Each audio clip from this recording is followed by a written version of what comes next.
नमस्कार. नवजात बालकांमध्ये मध देणे योग्य की अयोग्य हा प्रश्न नवीन आईबाबांना नेहमीच पडत असतो. तर याचे उत्तर आहे अजिबात नाही.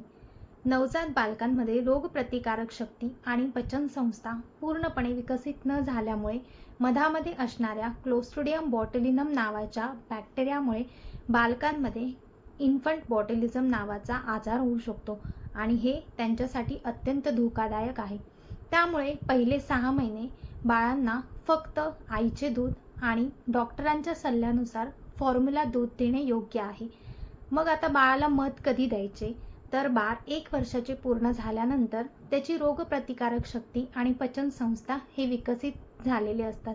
त्यामुळे बाळ 1 वर्षाचे झाल्यानंतर त्याला मध देणे हे सुरक्षित मानले जाते. तरीही तुम्हाला याविषयी काही प्रश्न असतील तर तुमच्या बालरोग तज्ज्ञांचा सल्ला नक्की घ्या.